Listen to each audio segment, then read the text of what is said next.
A guerra civil na Síria se transformou em uma das maiores crises humanitárias da história. O país, que nunca conheceu a democracia, está há 3 anos em guerra civil. Milhares de pessoas morreram. São 3 milhões de refugiados, a maioria crianças. Outras tantas estão sendo recrutadas pelos grupos armados. E em meio à miséria, o que se vê também é o avanço do grupo extremista Estado Islâmico. A reportagem especial é de Sérgio Uti e Valnei Nunes.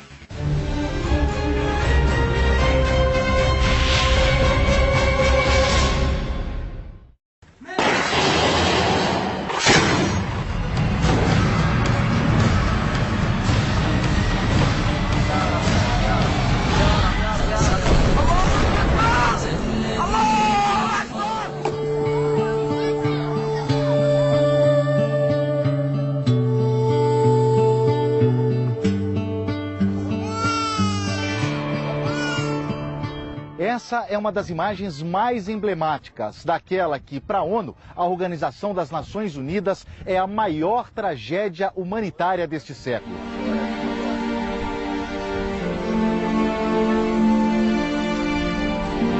Já passa de 3 milhões o número de refugiados sírios. Mais de 1 milhão vieram aqui para a Turquia.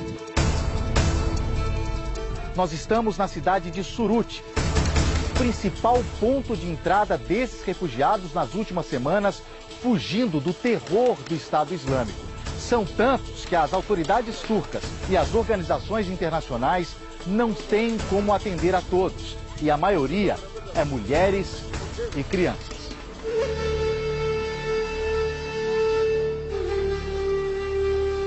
O choro da criança nem chamava tanto a atenção. É só mais uma entre muitas histórias de sofrimento nesse lugar.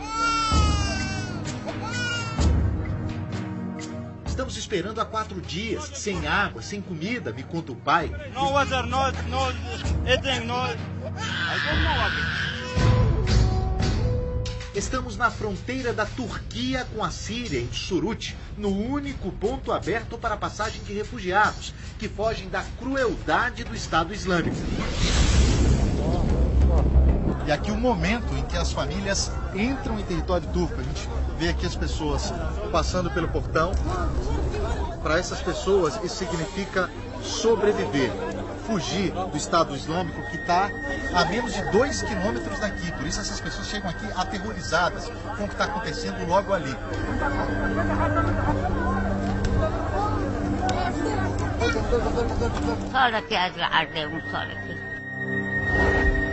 Ela está me dizendo que foi difícil, ela tem 85 anos.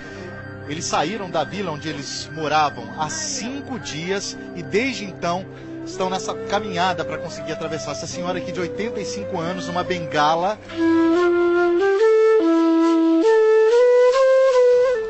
É uma vencedora, uma sobrevivente. Sujos, exaustos e famintos, eles chegam à Turquia depois de dias de caminhada, horas de espera. E aqui, olha só, elas trazendo mantimentos, salvando o que conseguiram trazer. Essas pessoas andaram dias para chegar até aqui e passar por esse ponto significa ter uma sensação de segurança, de que elas conseguiram sobreviver. Quem ficou lá, elas não têm notícias, não sabem o que vai acontecer e a partir de agora elas estão em um outro país, com uma outra perspectiva e com outro recomeço.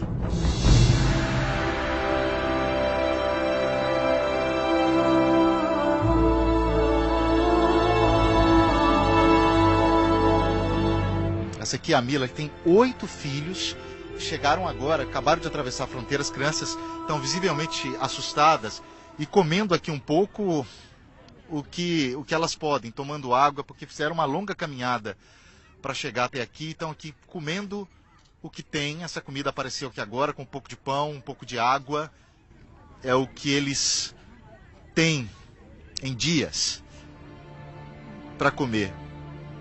Mas a fome não é o principal problema nesse momento para eles, é o medo de morrer, o medo de serem mortos pelos seguidores do Estado Islâmico que invadiram a cidade deles. Essa é uma das caras da guerra.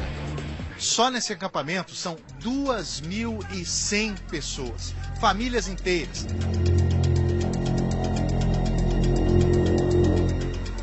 Construída às pressas, essa cidade de barracas tem estrutura mínima. Esse lugar foi criado para ser naturalmente provisório, mas aqui ninguém tem ideia de quando vai voltar para casa. Na tenda 83, o olhar triste de Yasmin. Ela me conta que se casou há apenas 2 anos e o marido ficou do outro lado, lutando. Todas essas pessoas vêm de Kobani, cidade na fronteira com a Turquia, que era segura até semanas atrás.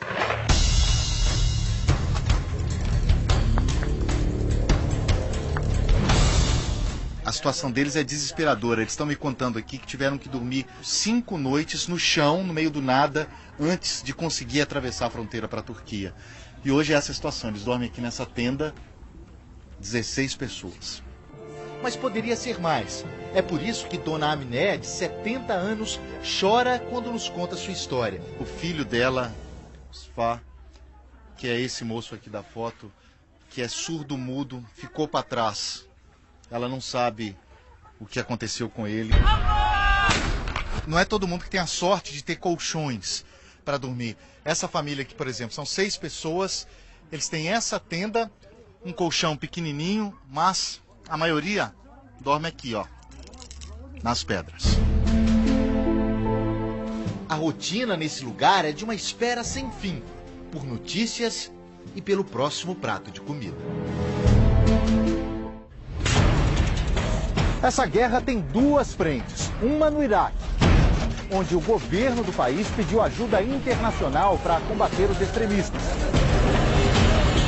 Inexperiente, o exército iraquiano não foi capaz de contê-los. A outra frente é na Síria, e um dos pontos mais críticos nas últimas semanas é na cidade de Kobani, que fica bem do outro lado da fronteira.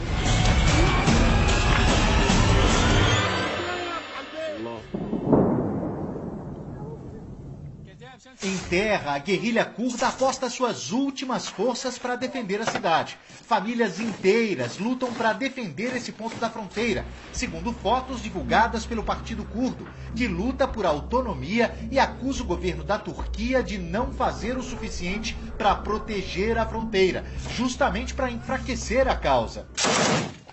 Neste ponto, onde passamos o dia, a 1 quilômetro dos confrontos, centenas de pessoas assistiam à batalha. Um olho no horizonte, outro no céu. Quando a batalha parecia perdida, os ataques aéreos dos Estados Unidos forçaram o recuo dos extremistas em Kobani, cidade síria na fronteira com a Turquia.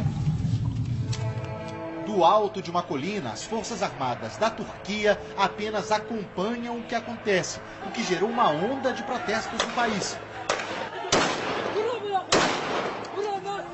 19 pessoas morreram, dezenas ficaram feridas em confrontos com a polícia turca. Aconteça o que acontecer daqui para frente, a situação dos mais vulneráveis, pelo menos a curto prazo, não deve melhorar.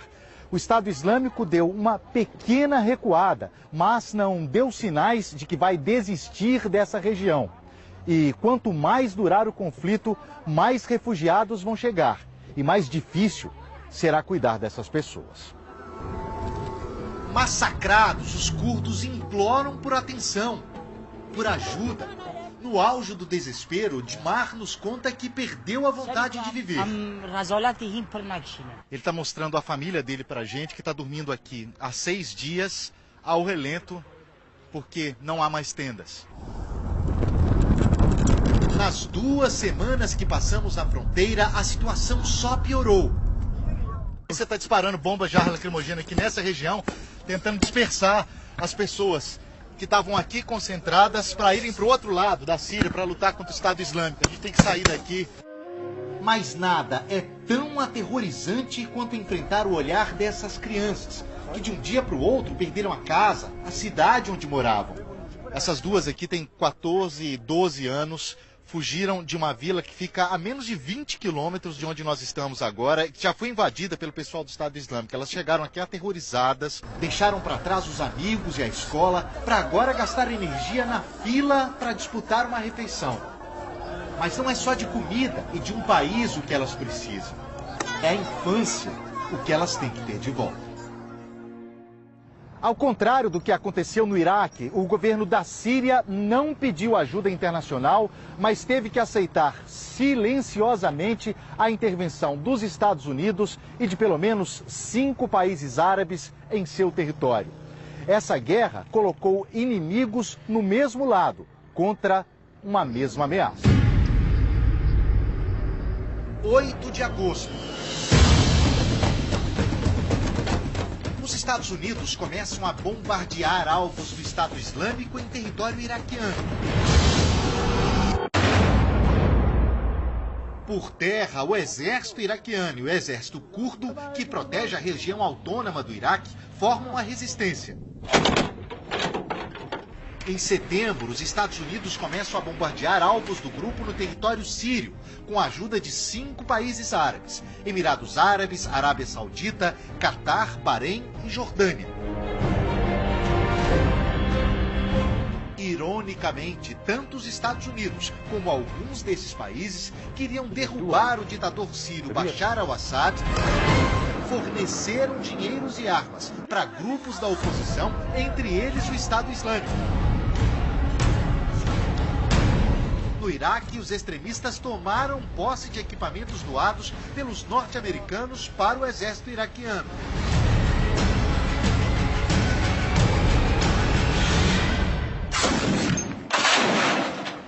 Outra ironia dessa história é que grupos e países rivais se juntaram para combater a ameaça dos extremistas. O Estado Islâmico conseguiu colocar no mesmo campo Estados Unidos, Irã, que enviou uma guerrilha de elite para o Iraque, e o Hezbollah, partido e grupo armado do Líbano. Além disso, o governo sírio, que antes era o alvo de todos, agora assiste seus inimigos a lutar contra outro inimigo. Por que um único grupo extremista ficou tão poderoso? De onde conseguiu dinheiro para uma operação gigantesca para a tomada de áreas em 2 países e para enfrentar as principais potências do planeta?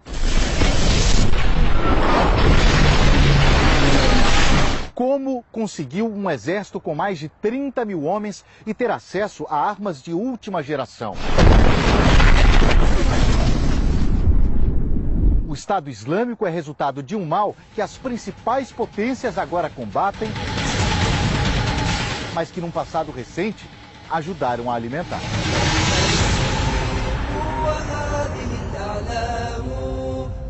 Há alguns meses, eles eram apenas mais um dos grupos que combatiam o regime de Bashar al-Assad na Síria. Faziam parte da Al-Qaeda, o grupo terrorista responsável pelos atentados de 11 de setembro nos Estados Unidos. Resolveram se separar por defender uma interpretação ainda mais radical do Islã. As primeiras ações do Estado Islâmico foram expulsar e matar todos aqueles que consideravam infiéis, como minorias cristãs e cidadãos ocidentais. 2 reféns dos Estados Unidos e 3 do Reino Unido foram decapitados em frente às câmeras. Outros podem ter o mesmo destino. O grupo tem dezenas de reféns. Uma das fontes de dinheiro do Estado Islâmico vem do petróleo. O grupo passou a controlar vários campos de exploração, como em Mossul, no Iraque, que produz cerca de 2 milhões de barris por dia. O petróleo muitas vezes é vendido no mercado negro a preços mais baratos, ainda assim suficientes para financiar armas e uma grande estrutura. O Estado Islâmico, segundo o Instituto de Análises Militares do Golfo, estaria lucrando mais de 2 milhões de reais por dia só com a extração de petróleo. Além disso, o grupo começou a implantar um sistema de impostos na região que domina, obrigando iraquianos e sírios a financiar seus propósitos. Para entender essa guerra aqui na fronteira da Síria com a Turquia, é preciso entender um pouco a história dos curdos, o povo mais numeroso do planeta sem um país próprio. Por enquanto, são eles a principal resistência e as principais vítimas do Estado Islâmico aqui nessa região. A bandeira do Estado Islâmico é o sinal mais evidente do avanço dos extremistas desde que começaram a invadir essa região há 3 semanas. Num ponto aberto da fronteira, centenas de pessoas se reuniram para apoiar a guerrilha curda, única a defender por terra a cidade de Kobani, no lado sírio. Dona Gordian me mostra as fotos do filho e sobrinho que estão lutando e acusa o governo da Turquia de apoiar os extremistas em detrimento do povo curdo. O protesto é numa área bem próxima aos confrontos, onde bombas têm caído com frequência nos últimos dias. Essas pessoas só assumem esse risco porque, à maneira delas, querem chamar a atenção do governo da Turquia e das autoridades internacionais, de que sozinha a guerrilha curda não vai conseguir conter o avanço do Estado Islâmico.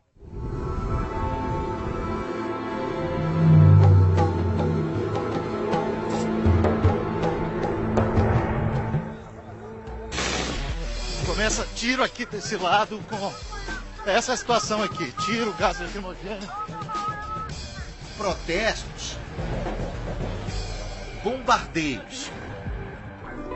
Vai ser mais uma noite sem notícias boas para essas famílias. 200 pessoas se apertam nessa sala comercial em Suruç, esperando o momento de poder voltar para casa. Tudo que essas pessoas querem é que o mundo preste atenção nelas e saiba o que está acontecendo nessa parte do planeta. Revoltada, Sirit implora por ajuda internacional. A situação dessas pessoas beira o desespero. Ainda assim, pequenos como Mehmet se recusam a aceitar a guerra como o único destino de suas vidas, mesmo que o abraço num estranho seja a melhor recompensa do dia.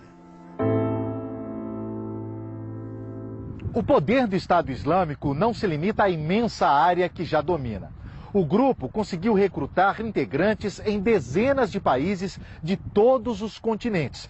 Só da Europa vem um reforço de 3.000 pessoas para se juntar aos extremistas. A maioria é jovem, que deixou a segurança de um continente rico para fazer parte de um dos grupos islâmicos mais radicais da história recente.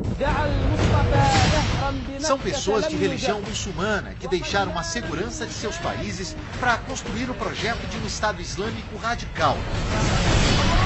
Na Síria, a moradora da cidade de Raqqa, proclamada capital do Estado Islâmico, arriscou a própria vida, colocou uma câmera debaixo do véu e filmou a ação dos extremistas.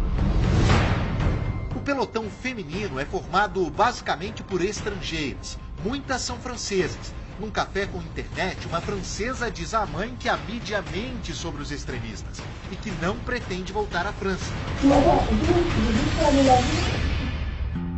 Segundo um relatório divulgado pela ONU, as jihadistas estrangeiras controlam um bordel com escravas sexuais, que são obrigadas a ter relações com os extremistas. A desculpa é que elas são consideradas infiéis e por isso tal covardia é permitida. Ninguém sofre tanto nessa guerra quanto aqueles que ainda não compreendem direito. Segundo a Organização das Nações Unidas, 52% dos refugiados sírios aqui na Turquia são crianças. É o lado mais traumatizado, o lado mais frágil e que mostra a face mais covarde desse conflito.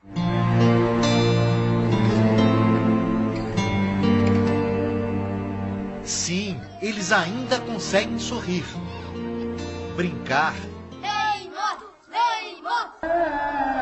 1h em Suruç e uma fila de panelas e baldes vai se formando em frente a esse caminhão.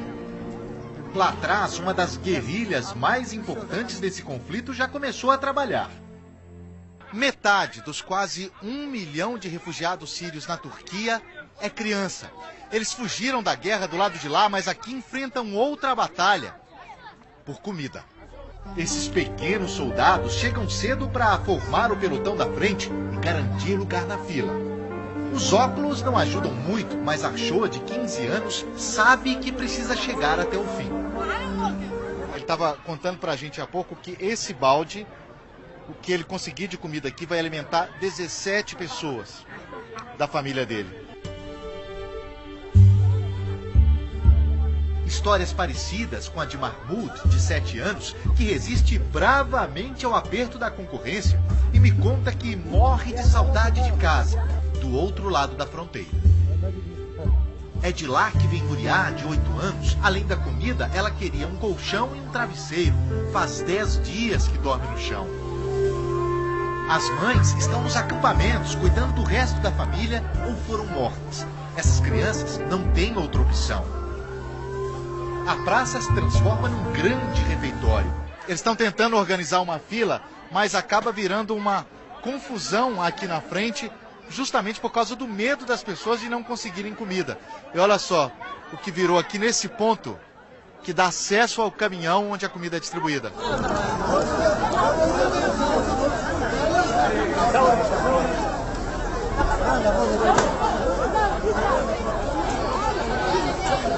Iós e Bará foram logo para um cantinho. Eles são irmãos, esse aqui tem 10 anos, esse 6, ele pegou a comida e logo dividiu com o irmão. É a única refeição deles no dia. Pão, arroz e um pouquinho de molho são a grande vitória do dia.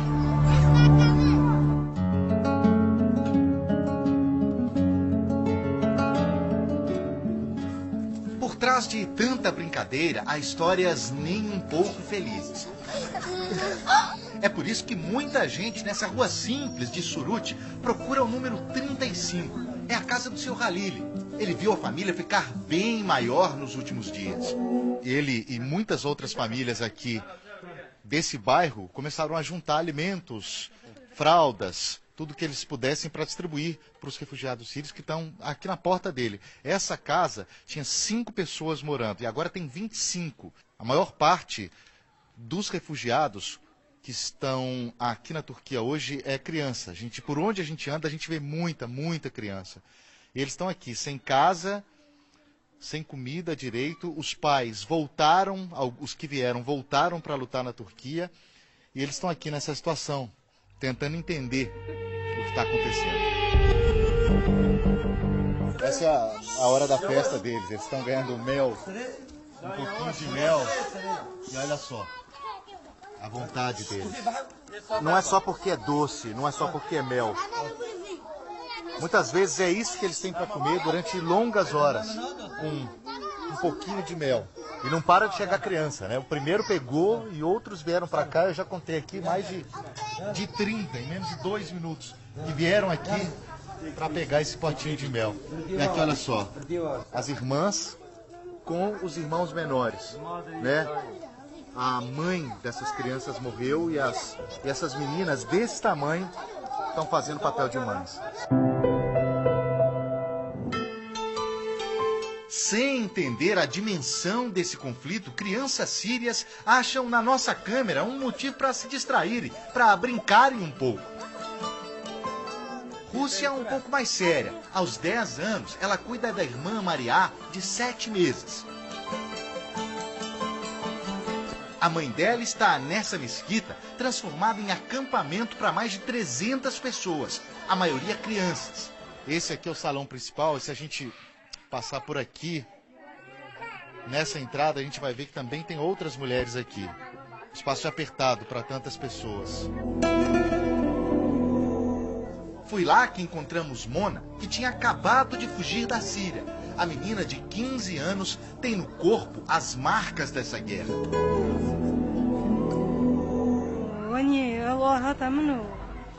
A história que ela me conta é comovente. Ela tem 15 anos, estava em casa fazendo chá, bem aqui ao lado, a menos de 10 quilômetros daqui, numa cidade que está tomada pelo Estado Islâmico. De repente, uma bomba na casa dela. E ela disse que tem sorte de ter ficado viva, mas ficou com essas marcas de queimadura e provavelmente vai ter essas marcas no resto da vida dela. Queimaduras, traumas, fome, um pesadelo que parece estar só começando.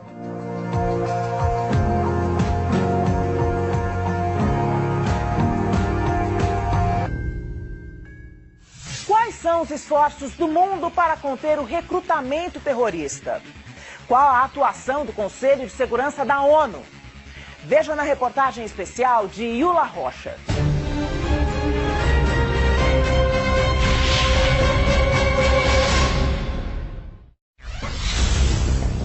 A bandeira azul representa a todos 194 países que se uniram após a Segunda Guerra Mundial para garantir a segurança global. Quase 7 décadas depois, as Nações Unidas, com sede em Nova York, enfrentam um mundo mergulhado numa completa instabilidade.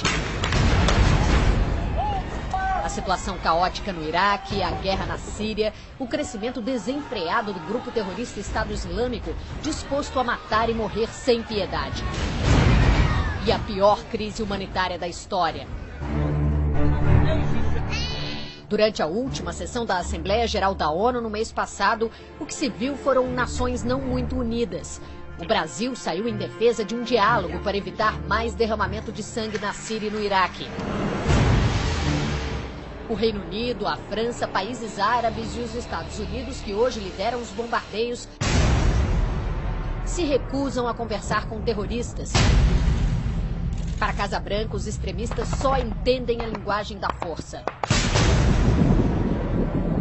A resposta da comunidade internacional deveria sair daqui de dentro. O Conselho de Segurança da ONU tem autoridade para declarar guerra e zelar pela paz no mundo.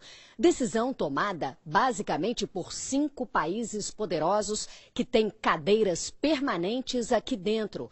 Entre eles, os Estados Unidos, que nem sempre aguardam o sinal verde do Conselho para agir. Em 2003, o governo americano, sob o comando de George W. Bush, ignorou o Conselho e invadiu o Iraque.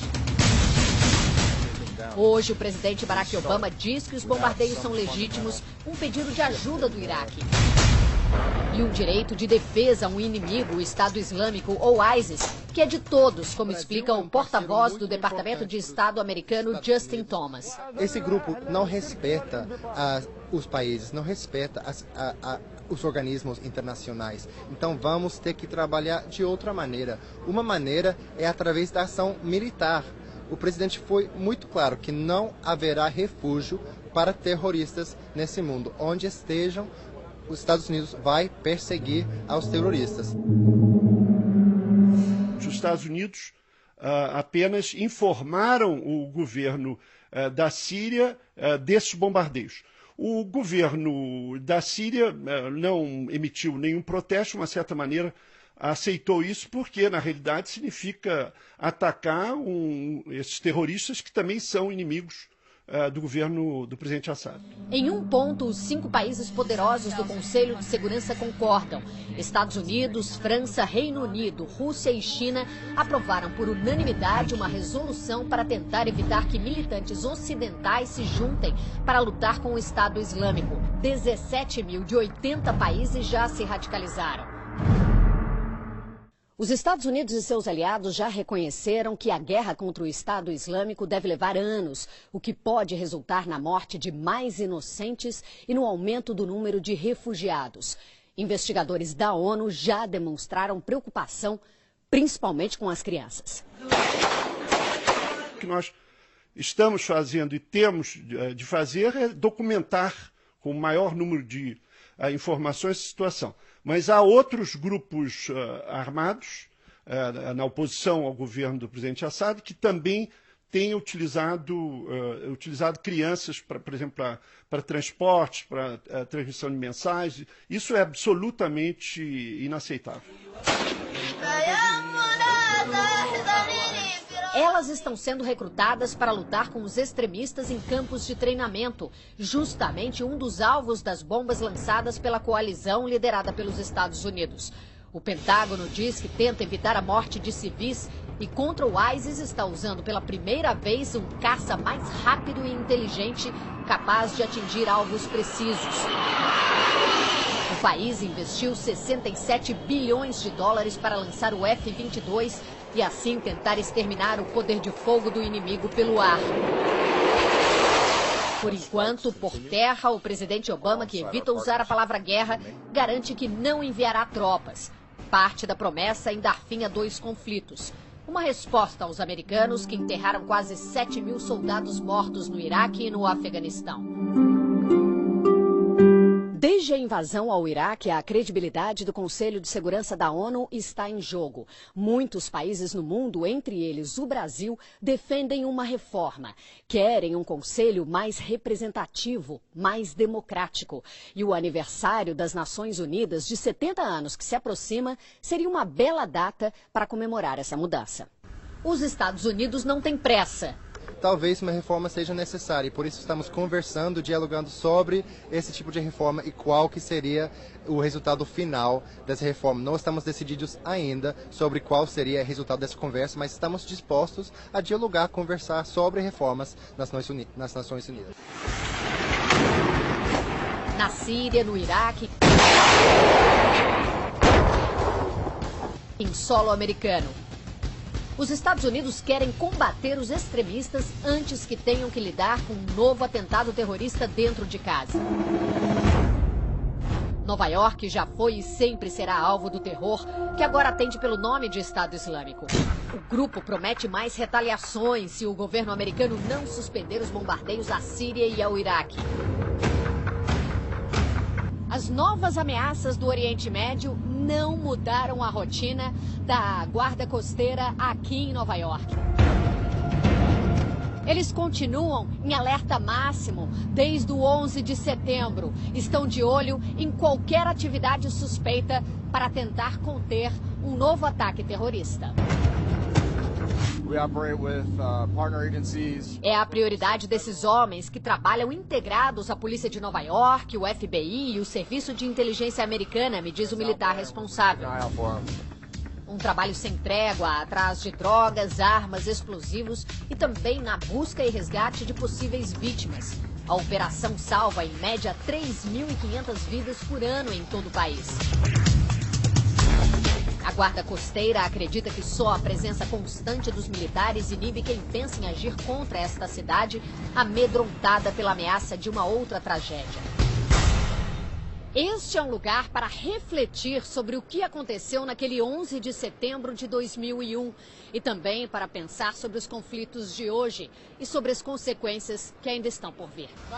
No Marco Zero, onde ficavam as Torres Gêmeas, conheci Yasser, Asma e Lin, que representam o passado, o presente e, quem sabe, até o futuro da Síria.